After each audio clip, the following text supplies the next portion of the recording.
C'est bon, c'est parti, mesdames, messieurs. Retour sur le plateau avec deux invités, vous le voyez. Luc, qu'on vous a présenté tout à l'heure, et Sandra, qui nous accompagne, bien évidemment. Luc Le Baron, président de l'association Fier d'être dépanneur, association Loi 1901, comme toutes les associations, évidemment, en France, qui est née dans la tête de 3 chefs d'entreprise. Tu m'arrêtes là aussi si je me trompe. Dépanneurs eux-mêmes. Et un beau jour de 2012, comme ça, une fulgurance, Luc. Donc voilà. Vous avez mis en projet, en application, donc voilà. Donc cette association, l'un de ces 3 chefs d'entreprise, Luc Le Baron, est président de l'association, je le disais, depuis sa création. Alors l'association, ça compte 450 membres, c'est énorme. Ouais. Donc voilà, et ça peut encore grossir, on est d'accord. Donc voilà, inscrit, 450 membres inscrits, ayant payé une adhésion, mais il faut noter que la page Facebook compte au moins 4000, pas loin de 4000 followers, donc de suiveurs, autrement dit, liés de près ou de loin, donc au dépannage, et pas uniquement en France, bien évidemment.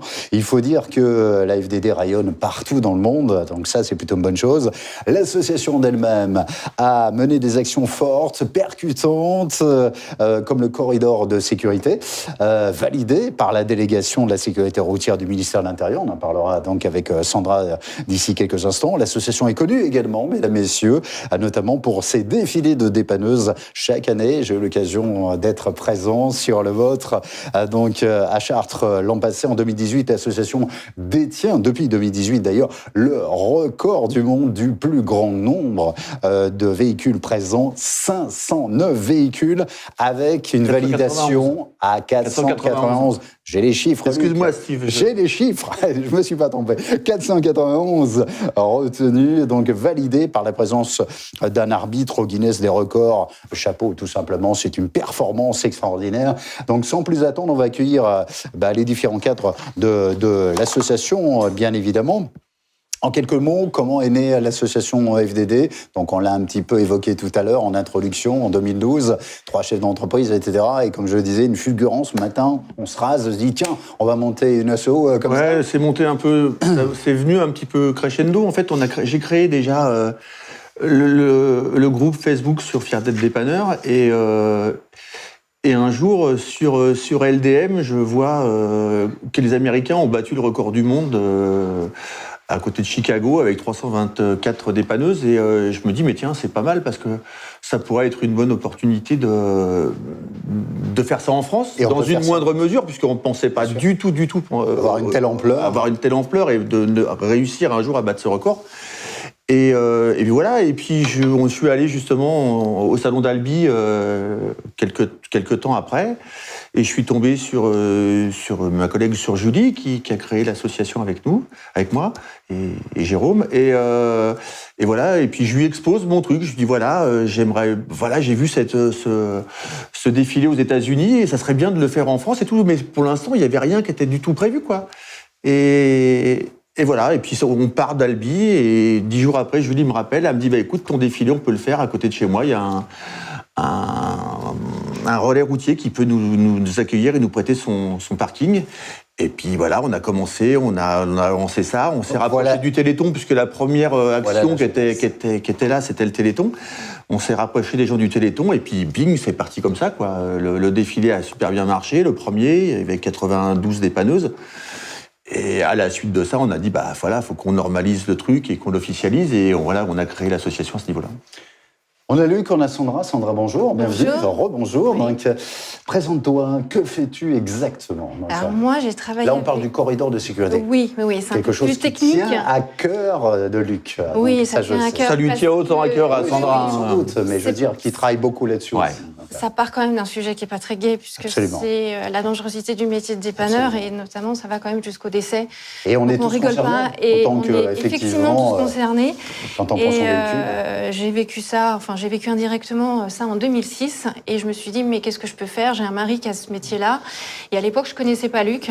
Et quand Luc, en 2016, on a eu un jeune dépanneur qui est décédé, et il a proposé ce corridor qui vient des États-Unis.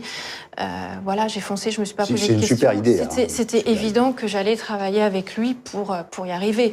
Je pensais pas qu'on aurait réussi parce que c'est quand même, ça a été très long. Il y a eu des moments où je pense qu'on a eu un peu les bras qui nous tombaient. On s'est auto-motivé. Enfin, c'est comme ça que moi je le vivais. Et puis voilà, c'est aussi un challenge qu'on a aussi relevé, qu'on a réussi. Et je suis très fière de ça aussi. Pouvez-vous nous dire quelle est l'évolution professionnelle et sociale, d'ailleurs, du métier de dépanneur l'un et l'autre? En social, on a justement le Corridor, qui est un gros projet de sécurité sur lequel on a travaillé beaucoup tous les deux, et puis beaucoup d'autres dépanneurs, parce que beaucoup d'autres dépanneurs nous ont aidés à leur façon, en fait, en mobilisant les médias, etc. Et puis voilà, et puis le métier a évolué aussi, je pense, au niveau sécuritaire, au niveau des tenues de travail. Il y a plein de trucs. Il y a les prises de conscience aussi. Ouais, il y a plein de prises de conscience. Il y a plein de trucs qui ont évolué depuis les années du grand-père, de mon père, etc. Enfin, comme pour tous. C'est plus la même façon. Voilà, on n'a plus les mêmes. Avant, tu avais les bleus de travail. Maintenant, tu as les vêtements qui sont voyants, qui ont les bandes, etc. Qui permettent ça. Le métier s'est un peu professionnalisé dans le sens où aussi on a beaucoup d'entreprises qui ont les certifications de service, alors AFNOR, Calicert, etc., qui permettent de monter un petit peu en gamme le métier. On aura nos amis d'AFNOR tout à l'heure. Exactement, donc ça c'est bien aussi, puisque ça monte le métier un peu en gamme. Et puis là, on est aussi en train de travailler... je fais partie d'une association de lycées professionnels qui s'appelle la FORPA et qui a mis en place un CQP de dépanneurs. D'ailleurs, Nicolas, le mari de Sandra, a fait ce processus. Et je pense qu'il y a un processus qui est bien et qui demande qu'à monter un peu crescendo. Donc il faut qu'il y ait des professionnels qui pense à former des jeunes et puis à mettre des jeunes justement dans ce CQP pour pouvoir nous assurer des professionnels dans l'avenir, en fait, d'autres passionnés. Pour travailler pérennement et d'une manière sécuritaire. Pour travailler pérennement et puis voilà, et puis pour refaire surtout d'autres passionnés, quoi, en fait. Alors justement, concernant la protection, on revient un petit peu sur cette période, donc on est en période post-Covid, ok.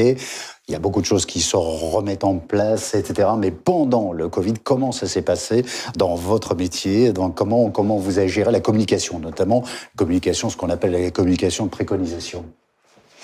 On a beaucoup travaillé on s'est servi des réseaux sociaux comme tout le monde. On a Facebook nous a servi à rester tous en contact et puis voilà. Et puis on a suivi tout ce qui était actualité, tout ce qui était évolution du truc, mais bon, on n'a pas pu faire malheureusement grand-chose puisqu'on était confinés. On a tous travaillé un petit peu en personnel un petit peu réduit, en astreinte un petit peu... Mais réactif quand il le fait. On était là, en fait, tous les dépanneurs, voilà, les dépanneurs ont été... alors, peut-être pas à la même échelle que les soignants, mais les dépanneurs ont été présents, puisque, on jouait en fait, voilà... Chacun avait son importance. On a fait peu de dépannage au début, puisque c'est vrai qu'il faut se dire que au début du confinement, après le 17 mars, il y avait quoi, 2-3 dépannages par jour. Après, c'est monté un petit peu, mais les dépanneurs étaient là. Les dépanneurs ont fait leur job et voilà, on est quand même un métier d'urgence et on était là. Voilà, on était... Alors, je vais revenir sur Sandra. Sandra,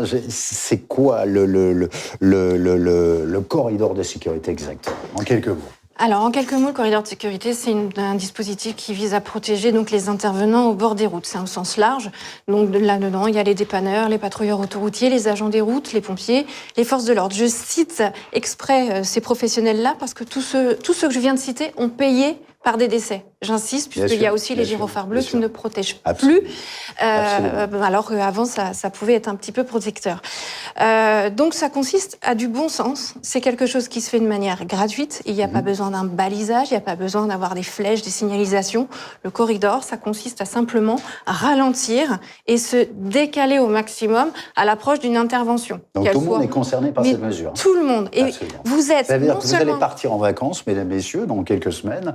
Donc, faites attention aux gens qui travaillent pour vous sur les routes, les autoroutes, bien évidemment, et ce corridor de sécurité, effectivement. Mais ça marche aussi, comme le dit Sandra, ça marche aussi pour la personne qui va partir en vacances avec ses enfants dans sa voiture. Il tombe en panne sur le bord de la route. Il faut que les autres même s'il n'a pas de gyrophare, dès l'instant où il a ses warnings, il faut Oui. qu'il s'écarte. Il faut prendre cette habitude-là de s'écarter quand on a une voiture. C'est une innovation française. C'est-à-dire que le move-over américain ou le corridor de sécurité canadien n'a pas cette particularité. C'est un distinguo qu'il y a à faire. Voilà, avec c'est la pour ça France, quand vous d'accord, dites ok. on est tous Ouais. concernés, on est tous concernés en tant que bénéficiaires du corridor de sécurité et évidemment, on doit le faire pour les professionnels et voilà, on doit tous le faire.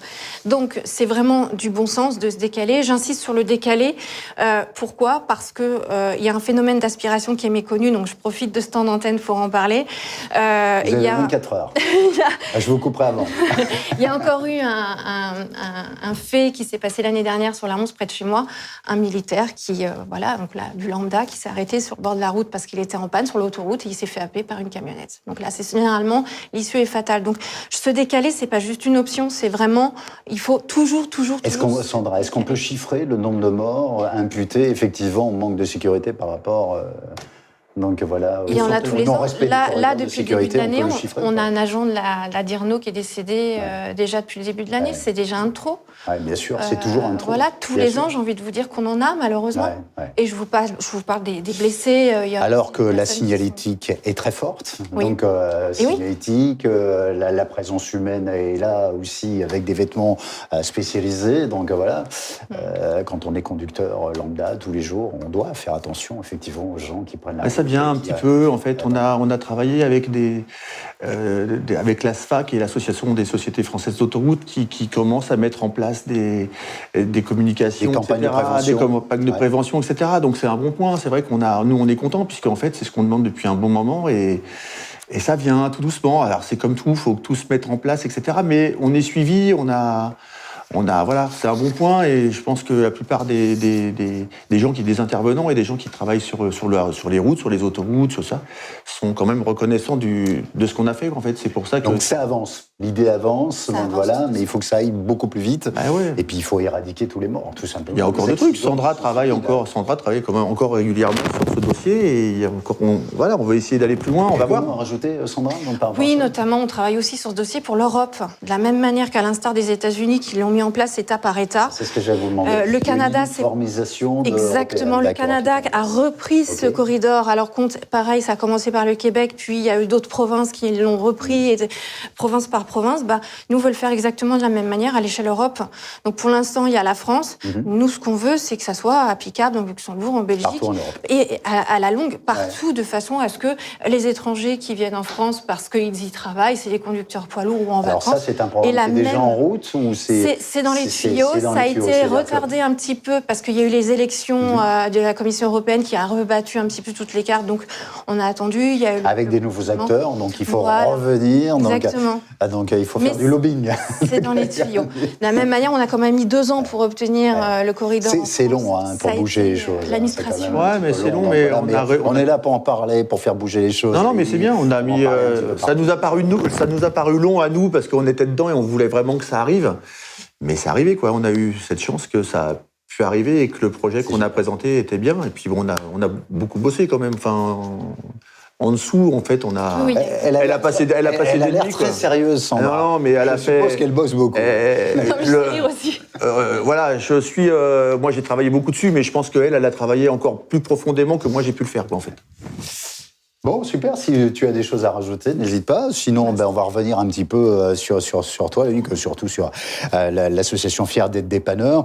Donc, tu peux nous en parler un petit peu plus sur le côté organisationnel, donc voilà, de l'infrastructure, les contraintes rencontrées également sur le terrain, éventuellement. Ouais, c'est un gros morceau d'organiser quand on fait nos défilés, et c'est de plus en plus compliqué puisqu'on est de plus en plus nombreux. Mais ouais, c'est un... Alors d'un côté, c'est un satisfecit, mais en amont, beaucoup de travail. Ouais, c'est beaucoup de boulot. Bon, Ouais. là, on a de la chance, c'est que maintenant, on a un bureau qui est un peu plus étoffé, plus structuré. Donc, en fait, ça permet d'avoir des points de chute. On a fait, donc, pour en revenir au record du monde qu'on a fait à Moulins, on a fait 2 ans à Moulins où on a été accueillis, mais... remarquablement. On a eu des aides folles et pour organiser un défilé comme ça, il faut justement avoir toutes ces aides. Il faut avoir les aides de la mairie, du conseil général, de la préf, les agréments routiers pour se déplacer dans la préfecture, donc c'est très compliqué. Et un moulin. Alors, il faut combien de temps pour organiser une manifestation comme un Chartres ou comme un moulin? On travaille 6-8 mois avant, mais bon, on essaye d'avancer. Là, tu vois, on est en train de travailler. Bon, mais là, monsieur, une exclusivité. Prochain rendez-vous. Non, on est en train de travailler sur le prochain. Allez, pour faire une petite info, bon, il y en a quelques-uns qui le savent, mais on travaille sur Niort. On serait sur Niort pour 2021. On n'a pas encore trop la date, puisque avec le Covid, ça a des... Vous avez déjà, mesdames et messieurs, une information, donc sur Niort, donc voilà. Donc on voulait laisser cette année déjà... Avec ou sans le Covid, on voulait laisser cette année un peu vide pour pas trop lasser, pour pas voilà. Et on s'est dit on va essayer de faire un truc sur 2021. Donc voilà, 2021 normalement Niort, la ville est calée. Et voilà, et tout ça, en fait, c'est du boulot d'une année sur l'autre, en gros, parce qu'il faut trouver le lieu, il faut trouver les hôtels pour manger. Sacrée logistique. Et puis, il faut trouver surtout, il faut la sécurité, il faut tout ça. Donc, il faut quand même qu'on soit suivi par le gros morceau, c'est qu'il faut qu'on soit suivi par la ville dans laquelle on est. Ville en elle-même. Et ça, j'en profite pour tirer un super point à la ville de Moulins et au maire et on a eu, mais voilà. Alors, les villes sont sensibilisées à ça. Comment ça se passe, le choix d'une ville? Comment ça se... Bon, après, c'est. Tu prends une fléchette sur la carte? Non. C'est un peu des opportunités en fait qu'on a eu. Des rencontres. Des rencontres. Moulins, on a fait Moulins parce que j'ai un très bon ami qui est dépanneur sur Moulins, Dominique Chauvin, qui a fait un énorme boulot pour justement l'organisation. Étant donné qu'il travaille là-bas, il connaît plein de monde, plein de personnes, et ça nous a facilité les choses, mais super. D'ailleurs, j'en profite, je voudrais faire un petit hommage à son épouse qui est décédée juste avant le premier défilé, donc en fait, qui s'était donné un point d'honneur à réussir ce défilé. Elle a pu participer au premier, voilà, donc je voulais faire un petit hommage à Nathalie, profiter de cette émission pour faire ça.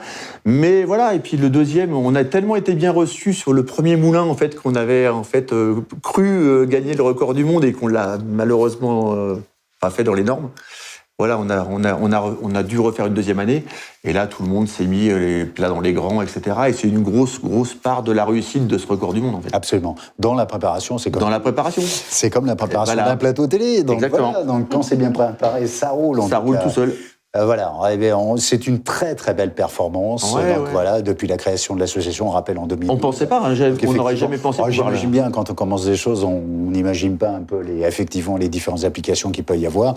Et donc voilà. Donc ça, on l'a dit, 3-4 000 followers, 450 membres inscrits. Comment fait-on pour être inscrit, pour devenir membre à part entière? Il suffit juste d'aller sur le site internet. Il y a un lien. On a un site internet fier d'être dépanneur, qui est www.assofdd.com. Donc vous allez là-dessus, dans la rubrique adhésion, et vous pouvez adhérer, vous choisissez, vous avez différents stades d'adhésion. Alors ça part de 30 € jusqu'à 500 € pour les gens qui veulent être membres bienfaiteurs. Mais voilà, après...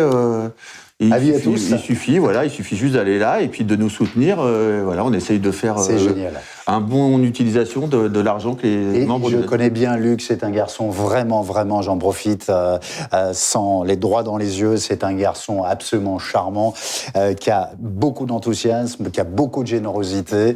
Et moi, je suis très heureux de le connaître depuis quelques années, de partager quelques animations sur lesquelles il me fait confiance, bien évidemment. On revient sur ce record. 509 véhicules, dont 491 retenus, validés par la présence d'un membre arbitre du Guinness des records.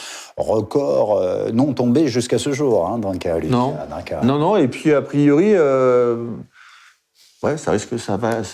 Les Américains n'ont pas l'intention de nous le battre, déjà. C'est déjà pas mal. Donc, ils ont compris que la France était plus forte. Voilà. Mais mais c'était un bon... Alors, on retentera peut-être un jour, peut-être. Bien sûr, on ne sait pas, mais... Mais voilà, et puis les gens sont super mobilisés, d'ailleurs, les dépanneurs... Alors justement, est-ce que l'association a envie de pulvériser même ce record, d'aller au-delà? Pour l'instant, non. C'est énorme, pour l'instant, on n'y pense pas. On est bien d'accord. Non, pour l'instant, on n'y pense pas. On l'a, il est chez nous, c'est bien. On On a ramené le trophée, c'est bien déjà. On est dans le livre Guinness des records depuis cette année, c'est un bon truc. Et c'est surtout, je trouve, une formidable valorisation pour tous ces métiers du dépannage, donc voilà, en direct ou indirect. Donc voilà. Et puis voilà, c'est une belle fierté, internationale, comme tu le disais. Donc ça nous a permis plein de contacts, plein de reconnaissances, comme tu dis, internationales. Ça nous a, voilà, on a des relations avec une association anglaise, Avro, qui est une association anglaise. On a des contacts réguliers, on a des contacts avec l'association Tots for Tots, qui est l'association américaine. La branche. La PDQ au Québec, enfin voilà, ça nous a permis plein de contacts. On travaille, on travaille tous ensemble. Du dépannage. Ouais. On a les mêmes contraintes, quel que soit le pays, en fait, les contraintes sont les mêmes, les contraintes de prix, de se lever la nuit quand il fait -2, -3. Dans chaque pays, on a ces mêmes contraintes-là. Donc, on se comprend, même s'il y a une barrière de la langue. Je reviens sur le mot que j'avais, le mot clé, une grande famille. C'est une grande famille, le monde du dépannage, et ça, c'est assez formidable. Et j'avoue que pour avoir animé plusieurs années de suite le salon du dépannage à Albi, j'avais pas de l'appréhension, mais je ne savais pas comment aborder mon type d'animation. Donc voilà, je ne savais pas comment j'allais être accueilli. Et très honnêtement, encore, je le dis en direct devant tout le monde, j'ai été accueilli par des gens, mais d'une très grande sensibilité, d'une très grande noblesse d'âme. Et donc, je suis vraiment touché et je suis très, très heureux de m'associer à certains projets, dont celui-là. Donc, merci à tous pour votre confiance, bien évidemment. Première édition du salon virtuel Dépannage Europe, le Virtual Tao Show. Comment ça s'est goupillé pour vous? Comment ça s'est monté? Donc, voilà, il y a eu un gros travail de Taosoft, Spotlock en amont, donc, avec notre ami Oumaro. Donc, Oumaro, Oumaro et Vincent m'ont appelé un jour en me disant, Vincent qu'on salue. Ouais, salut Québec. Vincent. Et en fait, donc Vincent et Oumaro m'ont appelé un jour en me disant, voilà, il y a la période de confinement, de coronavirus, etc. Il faut faire un truc. Le salon qui devait avoir lieu à Nantes est annulé. Voilà, donc j'en profite, je voudrais faire un petit coucou à Serge de la DAF là, qui devait organiser son salon et qui malheureusement... Alors Serge Fink, à Nantes, qui devait malheureusement faire ce salon à Nantes et qui a pas pu le faire pour les raisons qu'on connaît, donc voilà. Donc, qu'est-ce qui s'est passé ? Je voulais lui faire un petit coucou et avoir une petite pensée pour lui là. L'année prochaine. Bien sûr. C'est reporté l'année prochaine. A priori, on fait un petit coucou à Serge. Ouais, c'est reporté en fait l'année prochaine, début juin. On sera présent pour ce salon. Et donc du coup, Maro et Vincent ont voulu faire malgré tout un petit simili salon virtuel pour ne pas perdre l'enthousiasme et l'entrain qu'il y avait. C'est une vraie performance. Oui, parce que ça s'est fait très vite. Ça s'est fait, oui, ils ont fait un sacré boulot. On se doit la vérité à nos amis qui nous regardent. Ça s'est fait monter très très vite avec beaucoup beaucoup de talent. Là aussi, j'ai vu comment ça se passe en amont. On a travaillé un petit peu ensemble, évidemment, en amont pour préparer tout ça. C'est une vraie performance et je voudrais saluer donc toutes ces sociétés, Taosoft, Spotlock, effectivement, qui se sont investis grandement avec le concours, évidemment, des dépanneurs. Je reviens juste à l'association FDD parce que ça, c'est important. On connaît, je parlais tout à l'heure de ta générosité, enfin de la générosité de l'association aussi, donc bien évidemment, mais des deux, mon cher Luc. C'est les dépanneurs derrière. Et chaque année, donc il y a de l'argent qui est reversé, donc au-delà des opérations, des animations qui sont menées, donc voilà, pour des associations caritatives. L'année dernière, donc c'était pour les hôpitaux de Paris. Le dernier, en 2019, c'était pour les chiens guides d'aveugles. Les chiens guides d'aveugles, et cette année, c'est pour les hôpitaux de Paris. Et là, on a versé pour les hôpitaux de Paris pendant la période de ce Corona. qui a valu un grand défilé aussi. Mouvement, mouvement. On a suivi ça, Sandra, sur les réseaux sociaux, bien évidemment. Il y en a eu plusieurs. C'est génial, se sont pris l'initiative. Ouais, c'est ça, les gens. Donc on le dira jamais assez, les dépanneurs sont des gens généreux, mesdames, messieurs, et on les aime. Les dépanneurs ont du cœur. Voilà, les dépanneurs ont du cœur, comme on dit. On est heureux, effectivement, qu'ils soient avec nous, bien évidemment. En terminant, FDD, ses adhérents, des dépanneurs, ont félicité le personnel soignant dans ce qu'on disait pendant 2 mois. C'est d'ailleurs, pendant 2 mois, vous êtes allé dans plusieurs hôpitaux de Paris, c'est ça On a été partout, en fait. C'était pas qu'à Paris, en fait, puisque... Ça s'est fait en province. Ça s'est fait en province aussi, et ça s'est fait spontanément, en fait. J'ai même pas été, moi, au départ, consulté là-dessus. Je pense que les dépanneurs l'ont fait parce qu'ils avaient envie de le faire et parce qu'il y avait cette reconnaissance envers le personnel soignant. Absolument. Et Qui ont fait un travail il y en a un qui a commencé. admirable. Je crois que ça a commencé le premier. Je crois que c'était. Je veux pas dire de bêtises, mais je crois que le premier c'était Poitiers. Je crois Fabrice Poitiers, Barrault l'a oui, fait à Poitiers. Et puis à la suite de ça, c'est parti en escalade et tout le monde a voulu le faire. L'effet boule de neige. Et en fait, ça s'est super bien fait. Moi, je l'ai fait sur Paris. J'en ai organisé 2 sur Paris. Puis des collègues de Parisiens l'ont organisé d'autres aussi. Mais on a eu, pour avoir rencontré des directeurs d'hôpitaux, les directeurs d'hôpitaux et les soignants étaient super contents qu'on soit de cette reconnaissance. En fait, il y a eu vraiment il y a eu une osmose. Alors, en fait, compte, il y avait ceux qui applaudissaient, j'en faisais partie à 20h devant leur télévision, et puis il y a ceux qui arrivaient avec la dépanneuse, avec les sirènes, etc. pendant Et on avait le droit des sirènes, puisque en fait, ça s'est fait... on a eu quelques critiques parce qu'on arrivait avec les sirènes sur les hôpitaux, etc. Ce que je peux comprendre, mais pour moi, l'avoir fait, c'est l'hôpital. Enfin, on a demandé des autorisations pour savoir si on pouvait mettre les sirènes ou pas, s'il fallait les mettre ou pas, et on nous a dit oui, mettez les sirènes. Ça a été sporadique. Ça a été bien fait, bien ficelé. Et tout, ça s'est fait à Lyon, à Lille, à Metz, donc, pratiquement dans toute la France. Oui. Vous n'êtes pas venu dans le sud de la France? Je crois qu'il y a eu Toulouse, peut-être. Il y a eu Toulouse, ouais. D'accord. Il y a eu Toulouse, ouais. J'aime bien le sud. C'est Purpan, Toulouse. Il y a eu Toulouse, ouais. Toulouse, Purpan, exactement. Ah ouais, il y a eu Toulouse, ouais.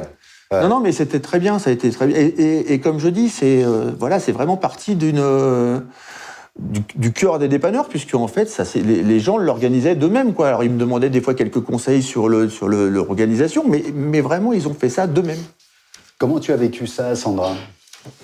Comment Alors moi, j'ai vécu ça en tant que femme de dépanneur qui allait donc au travail malgré le risque. Voilà, donc effectivement, avec la crainte, la boule au ventre, en tant que femme qui est à la maison, qui est bien protégée, mais qui a quand même le mari à l'extérieur, son mari, bien sûr. Qui doit assurer son travail coûte que coûte. Donc parce qu'il y a eu quand même, quelques missions pendant cette période, et les dépanneurs sont toujours présents.